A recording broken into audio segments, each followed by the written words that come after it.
بسم اللہ الرحمن الرحیم۔ السلام علیکم۔ یہ سن 2007 کی بات ہے اور یہ وہ وقت تھا جب یوسف مانچسٹر یونائیٹڈ کلب کے لیے کام کرتے تھے۔ ایک روز کام ہی کے دوران انہیں اسٹیڈیم سے قرآن کا ایک نسخہ ملا۔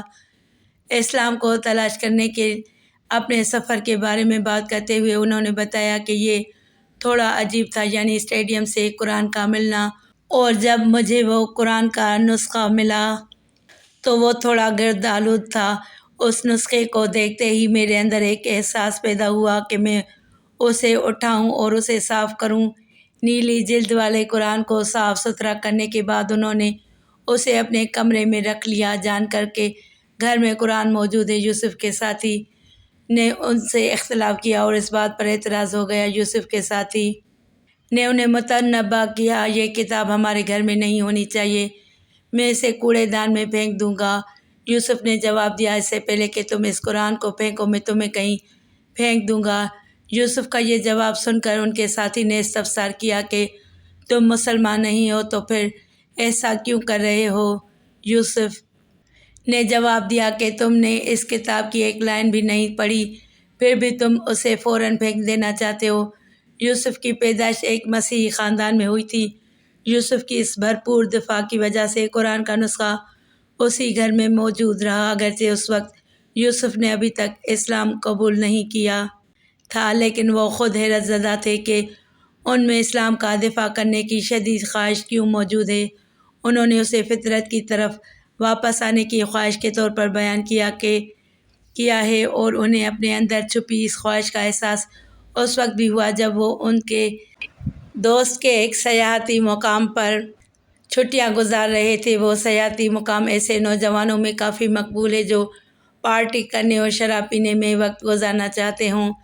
وہ اور ان کے دوست ایڈن نامی نائٹ کلب کی طرف جا رہے تھے۔ اس نائٹ کلب کا تعمیری نقشہ کسی مسجد سے بہت ملتا جلتا تھا، جس پر سنہری گنبد اور مینار بھی تھے۔ یوسف کے مطابق نائٹ کلب کے سامنے پہنچ کر ایک بار پھر ایک عجیب سا احساس ان کے اندر پیدا ہوا، اور اسی احساس کے تحت وہ کلب میں داخل نہیں ہونا چاہتے تھے۔ جب یوسف نے اپنے دوستوں کو بتایا کہ میں آج رات کلب نہیں جاؤں گا تو وہ غصہ ہو گئے۔ ایک دوست نے کہا کہ تم تو مسلمان نہیں ہو تو پھر تم اس جگہ کیوں نہیں جانا چاہتے؟ اس موقع پر سخت جملوں کا تبادلہ ہوا اور بالآخر یوسف نائٹ کلب میں داخل نہیں ہوئے اور اپنی راہ لی۔ بقول یوسف ان دو واقعات کے بعد ان کی اسلام قبول کرنے کی خواہش روز بروز بڑھتی گئی، لیکن ساتھ ہی وہ اس بات کو بھی یقینی بنانا چاہتے تھے کہ ان کا فیصلہ مکمل طور پر درست اور صحیح ہو۔ چنانچہ انہوں نے ایسے بہت سے افراد سے رابطہ کیا جنہوں نے اپنا مذہب چھوڑ کر اسلام قبول کیا تھا۔ انہوں نے مذہب اسلام کے علماء سے بھی رابطہ کیا اور سوالات پوچھے۔ ان کا اسلام قبول کرنے کا فیصلہ اس وقت اور بھی پختہ ہو گیا جب وہ ایک ایسے مسلمان سے ملے جو اسلام کے بارے میں ان کے سوالات کا تسلی بخش جواب دے سکتے تھے، جیسا کہ اللہ اور پیغمبر اسلام کے حوالے سے وضاحت۔ اور جب انہیں اسلام کے بارے میں مختلف سوالات کے جوابات ملے تو وہ اسلام قبول کرنے کے اپنے فیصلے کے حوالے سے پراعتماد ہوئے۔ اور پھر وہ موقع آیا جب یوسف نے اپنے گھر کے قریب واقع ایک مسجد کی انتظامیہ سے رابطہ کیا اور کلمہ پڑھ لیا۔ یہیں سے یوسف کی ظاہری اور باطنی شخصیت کی مسلمان ہونے کی طرف منتقلی شروع کی، جس کی شروعات ایسی عادتوں کو ترک کرنے سے ہوئی جو اسلام میں جائز نہیں۔ انہوں نے داڑھی رکھ لی اور ہمیشہ مسجد میں جماعت کے ساتھ نماز پڑھنے کی کوشش کرتے۔ یوسف کہتے ہیں کہ سچ پوچھیں تو تبدیلی کا یہ سفر آسان نہیں ہے۔ میں یہ بھی جانتا ہوں کہ جو خواتین اسلام قبول کرنا چاہتی ہیں ان کے لیے یہ تبدیلی اور بھی زیادہ مشکل ہے۔ میرا مشورہ یہی ہے کہ اس دوران ثابت قدم رہیں۔ جو خواتین اسلام قبول کرنا چاہتی ہیں انہیں مزید زیادہ طاقت کی ضرورت ہوتی ہے۔ اس کے علاوہ اسلام قبول کرنے میں ان کی مدد اسٹیپ ٹو اللہ نامی گروپ نے بھی کی۔ یہ گروپ دیگر چیزوں کے علاوہ ایک برطانوی شہریوں کی مدد کرنے کی کوشش پر توجہ مرکوز کرتا ہے جو اسلام قبول کرنے کا فیصلہ کرتے ہیں۔ برطانیہ میں سن 2021 کی مردم شماری کے نتائج کے مطابق ملک میں مسلمانوں کی تعداد مجموعی ملک کی آبادی کا 65% ہے۔ سن 2011 میں یہ 49% تھی۔ 9 ہجری تک صرف عمان کا علاقہ عرب کی واحد ریاست تھی جہاں اسلام کی روشنی نہیں پہنچ پائی۔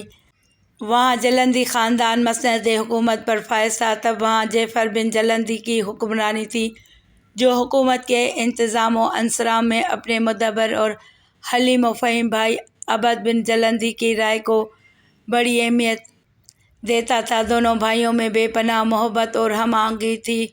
حکمران عمان تک اسلام کی پاکیزہ دعوت پہنچانے کے لیے صحابہ کرام رضوان اللہ تعالیٰ علیہم اجمعین سے مشاورت کے بعد حضور اکرم صلی اللہ علیہ وسلم نے حضرت عمر بن عاص رضی اللہ تعالیٰ عنہ کا انتخاب فرمایا۔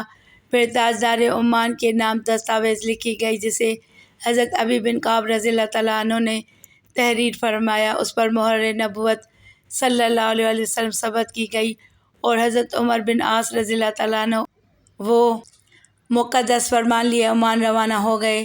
طویل سفر کے بعد منزل پر پہنچے تو سوچ میں پڑ گئے کہ بادشاہ تک رسائی کیسے ہو۔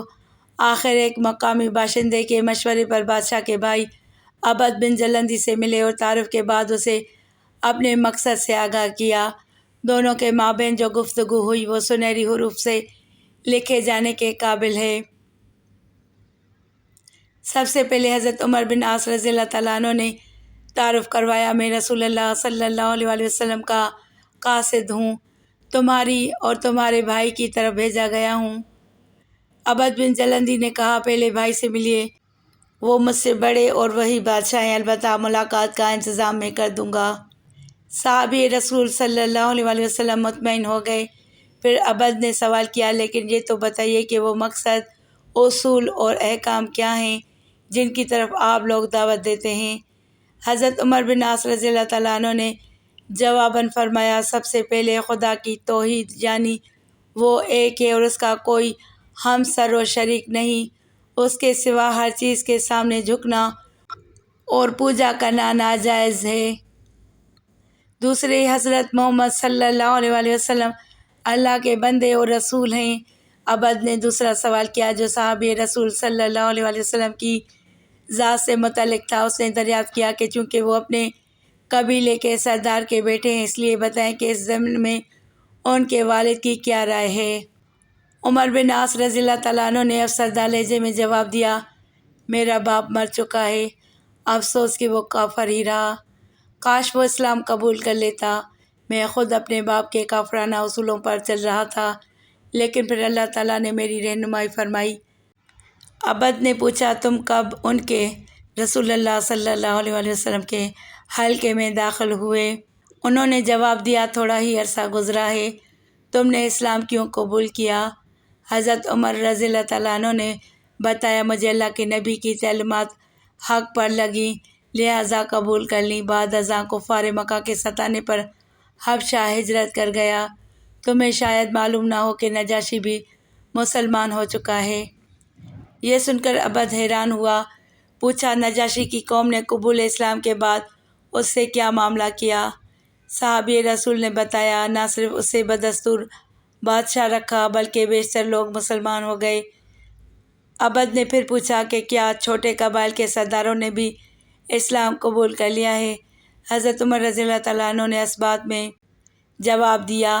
اس پر وہ کہنے لگا، تم جھوٹ بول رہے ہو۔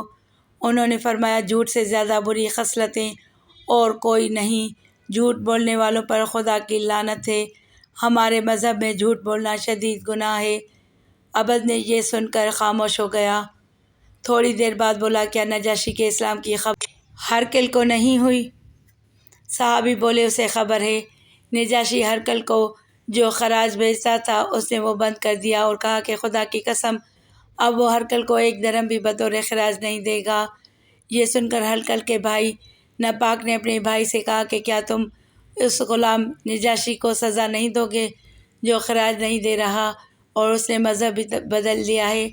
ہرقل نے جواب دیا کہ یہ دل کے شوق کا معاملہ ہے، ہر شخص نیا مذہب قبول کرنے کا مجاز ہے، اگر اپنے ملک کا خیال نہ ہوتا تو وہ بھی وہی کرتا جو نجاشی نے کیا ہے۔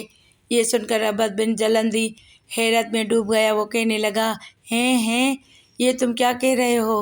حضرت عمر بن عاص رضی اللہ تعالیٰ عنہ نے قسم کھا کر بتایا کہ وہ ایک ایک لفظ صحیح کہہ رہے ہیں۔ یہ سن کر عبد نے دریافت کیا کہ حضرت محمد صلی اللہ علیہ وآلہ وسلم کے بنیادی مطالبات کیا ہیں۔ انہوں نے پھر بنیادی اسلامی احکامات کا خلاصہ بیان کیا: خدا کا حکم ماننا، گناہوں سے بچتے رہنا، احسان و صلہ رحمی پر عمل پیرا ہونا، ظلم و کرہ اور جارحانہ اقدام کی مخالفت، زنا، شراب اور بتوں کی پوجا کی ممانعت۔ عبد نے ان احکامات کو نہایت اعلیٰ قرار دیا، لیکن پھر بڑے افسوس کے ساتھ اسلامی سفیر کو بتایا: اگر میرا بھائی ساتھ دیتا تو میں اسی وقت حضرت صلی اللہ علیہ وآلہ وسلم کی خدمت میں پہنچ کر مشرف باسلام ہو جاتا، لیکن میرے بھائی کو اقتدار سے محبت ہے، اس کا مسلمان ہونا تقریباً ناممکن ہے۔ یہ سن کر عمر بن عاص رضی اللہ تعالیٰ عنہ گویا ہوئے: یہ ممکن ہے کہ اگر وہ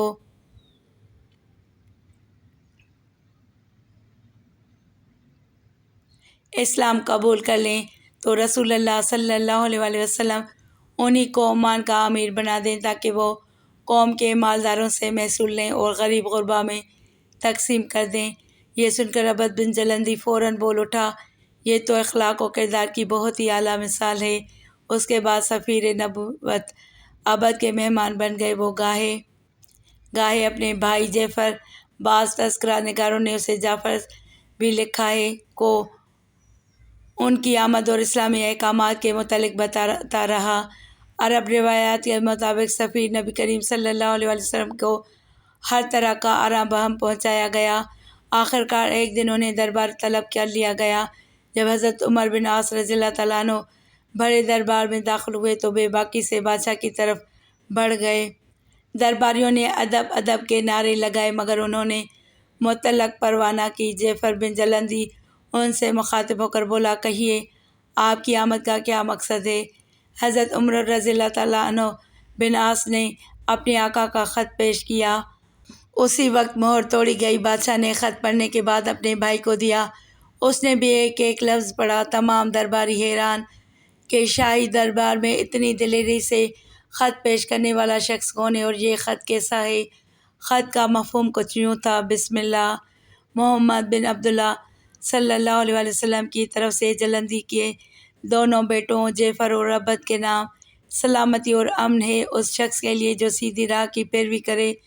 میں تم دونوں کو اسلام کے راستے کی طرف بلاتا ہوں، دونوں مسلمان ہو جاؤ تو سلامت رہو گے۔ میں خدا کا آخری رسول صلی اللہ علیہ وآلہ وسلم اور تمام انسانوں کے لیے خدا کا نمائندہ ہوں تاکہ انہیں خدا کی مخالفت سے ڈراؤں۔ یوں انکار کرنے والوں پر خدا کی حجت قائم ہو جائے۔ اگر تم نے اسلام قبول کر لیا تو تم اپنے ملک کے والی رہو گے اور اگر انکار کیا تو ملک تمہارے ہاتھ سے نکل جائے گا، فوجیں تمہارے قلمرو میں داخل ہوں گی اور میری نبوت تمہارے ملک عمان میں غالب آ جائے گی۔ خط پڑھنے کے بعد گفتگو کا سلسلہ شروع ہوا۔ جعفر نے پوچھا: قریش نے کیا طرز عمل اختیار کیا ہے؟ حضرت عمر بن عاص رضی اللہ تعالیٰ عنہ نے بتایا: وہ سب اسلام لے آئے ہیں، کچھ دل سے اور کچھ تلوار سے مروب ہو کر اب اس سرزمین پر تمہارے سوا سب حلقہ اسلام میں داخل ہو چکے ہیں۔ اگر تم نے اس فرمان کی تعمیل سے انکار کر دیا تو ہماری فوجیں تم پر یلغار کریں گی، دوسری صورت میں بدستور اپنے ملک کے وارث رہو گے۔ جعفر نے فیصلہ کن انداز میں کہا: میں تمہارا مطلب سمجھ گیا۔ ہم کمزور نہیں اور یہاں کوئی فوج قدم رکھنے کی جسارت نہیں کر سکتی۔ اگر کسی نے ادھر کا رخ کیا تو یہ لڑائی دوسری لڑائیوں سے یکسر مختلف ہوگی۔ یہ سن کر حضرت عمر بن عاص رضی اللہ تعالیٰ عنہ اٹھ کھڑے ہوئے اور بولے: بہتر ہے آپ کا پیغام حضرت صلی اللہ علیہ وآلہ وسلم تک پہنچ جائے گا۔ دربار میں بیٹھے درباریوں نے داد دی کہ ان کا بادشاہ بزدل نہیں اور حکمرانی کرنا ایسے ہی لوگوں کا حق ہے۔ دربار برخاست کر دیا گیا اور سفیر نبوت صلی اللہ علیہ وآلہ وسلم اپنی اقامت گاہ کو چل دیے، لیکن عبد بن جلندی آنے والے طوفان سے باخبر تھا۔ جزیرہ عرب کی سبھی ریاستیں اسلام کے ابھرتے آفتاب کے سامنے سجدہ ریز ہو گئی تھیں۔ اسے محسوس ہو گیا تھا کہ اسلام کی پھیلتی روشنی کفر کی تاریکی کبھی نہیں روک سکتی۔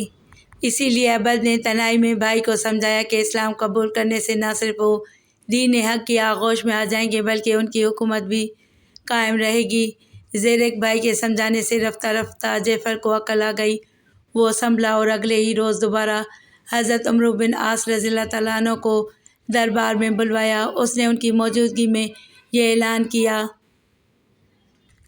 ہم دونوں بھائی مسلمان ہوتے ہیں۔ اس طرح جزیرہ نما عرب کی آخری طاقت بھی عرش الہی کے سائے میں آ گئی۔ معاہدے کے مطابق حضرت عمرو بن عاص رضی اللہ تعالیٰ عنہ مالیات اور صیغہ عدل کے نگران مقرر ہوئے۔